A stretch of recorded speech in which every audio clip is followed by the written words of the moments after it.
Hello, my friends, and welcome back to chapter 16, The Thief of Always. Back to the Happy Land. It was as if the house knew that they were coming back and was calling to them. As soon as they stepped into the street, their feet seemed to know the way. All they had to do was let them lead.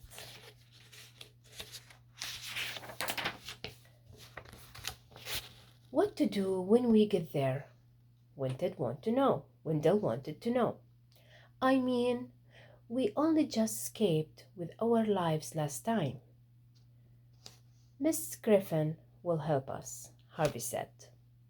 Wendell's breath quickened. Suppose Karna bit her head off, he said. Then we will have to do it alone. Do what? Find Hood? But you told me he was dead. I don't think being dead means much to a creature like him, Harvey said.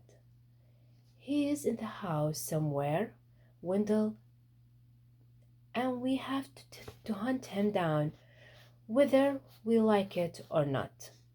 He's the one who stole all those years with our moms and dads, and we will not get them back until face him. You make it sound easy, Wendell said. The whole house is a box of tricks, Harvey reminded him. The seasons, the presents, they are all illusions. We have to hold on to that. Harvey, look. Wendell pointed ahead of them. Harvey knew the street at a glance. 33 days ago, he had stood here with Rictus and listened to the temper tell him that a fine place lay on the other side of the mist wall up ahead. This is it, then, Harvey said. It was strange, but he didn't feel afraid, even though he knew they were walking back into their enemy's arms. It was better to face Hood and his illusions now than to spend the rest of his life wondering about Lulu and mourning the years he had lost.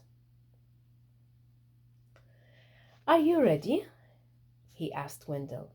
Before we go, his friend replied, Can we get just one thing straight? If the house is all illusions, then how come we felt the cold? And how come I got fat from eating Mrs. Griffin's pies?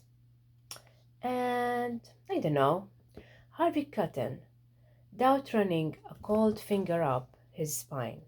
I cannot explain how Hood's magic works. All I know is he took all those years away to feed himself. Feed? Yeah, like a vampire. This was the first time Harvey had thought of Hood that way. But it instinctively seemed right. Blood was life, and life was what with a Hood fed upon. He was a vampire, sure enough, maybe a king among vampires. So shouldn't we have a steak or holy water or something that's just in stories? Harvey said. But if he comes after us, we fight. Fight with what? Harvey shrugged. The truth was, he didn't know. But he was sure that crosses and prayers were not going to be any use in the battle that lay ahead. No more talk, he said to Wendell.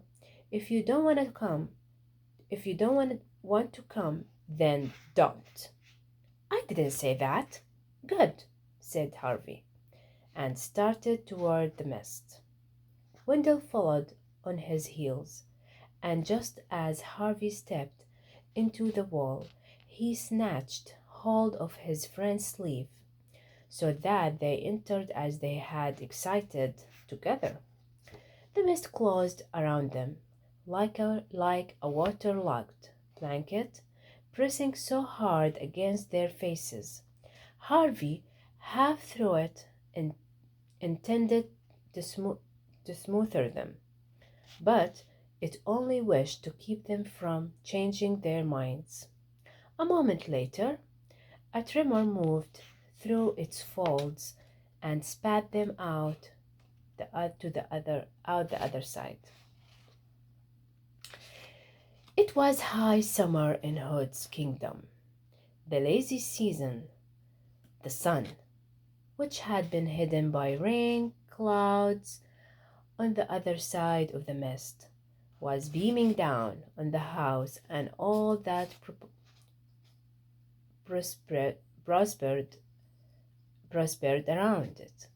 The trees swayed in a balmy breeze. The doors and windows of the house, its porch and chimneys, all gleamed as if newly painted. There were welcoming songs in the eaves, welcoming smells from the kitchen, welcoming laughter through the open door. Welcome everywhere, welcome. I had forgotten, Wendell murmured. Forgotten what? How beautiful it is. Don't trust it, Harvey said.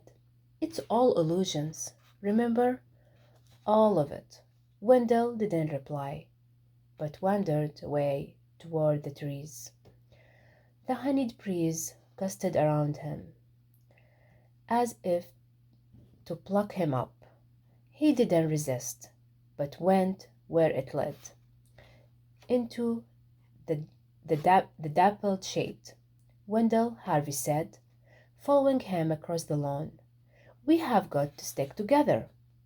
I would forgotten about the tree house, Wendell said dreamily, staring up into the canopy. We had such fun up there, remember? No, said Harvey, determined not to let the past distract him from his mission here. I don't remember. Yes, you do, said Wendell, smiling from ear to ear. We worked so hard up there. I'm going up to see how it looks. Harvey grabbed his arm. No, you are not. Yes, I am. He snapped back, wrenching his arm from Harvey's grip. I can do whatever I want. You don't own me. Harvey could see by the glazed look in Wendell's eyes that the house was already working its seductive magic. It could only be a matter of time. He knew before his own powers of resistance were worn away. And that then, would he forget his work here entirely and become an empty-headed boy, laughing lie alone while his soul was sucked away? No, he said aloud. I'm not going to let you do it. Do what? Said Wendell. We have got work to do, Harvey told him. Who cares? Wendell replied. I do. And so did you 5 minutes ago. Remember what it did to us, Wendell? The wind in trees seemed to sigh at this. It's said as if it's now understood Harvey's purpose here, and would waft this intelligence to the ears of Mr. Hood. Harvey didn't care. In fact, he was pleased. Go on, he said, as the gusts flew toward the house. Tell him. He turned on Wendell. Are you coming? He said, or I'm going to go in alone. I don't mind going in, Wendell said cheerily. I'm hungry, Harvey stared hard at Wendell. "Didn't you remember anything we said out there?" he demanded. "Of course I do," Wendell replied. "We said we were going to," he paused, frowning. "Going to. This place has stolen time that belonged to us, Wendell." "How did it do that?" said Wendell, still frowning deeply. "It just, again," he faltered, searching for the words. "Just such a perfect day." The frown began to fade again, and a broad smile replaced it. "Who cares?" Wendell said. "I mean, on a day like this, who cares? Let's just enjoy ourselves." Harvey shook his head. He was losing precious time here, which was exactly what Hood and the house wanted. Instead of wasting any future words on Wendell, he turned on his heel and headed toward the front door. "Wait for me!" Wendell hollered. "Can you smell that pie?" Harvey could, and wished he would. He had put some food in his belly before he had started out on this adventure, knowing that these tantalizing smells were all part of Hood's reper, reper, reper, repertory. I'm sorry, repertoire wasn't enough to stop his mouth from watering or his stomach from grumbling.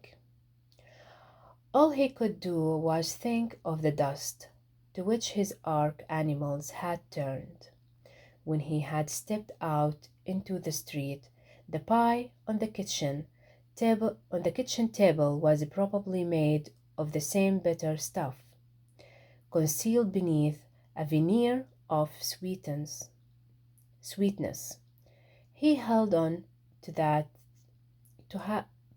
thought as best he could, knowing that the house into which he was about to step would be full of such blandishments. Which Wendell again, trailing a step behind.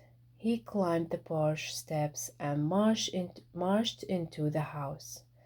The moment they were both inside, the door slammed behind them.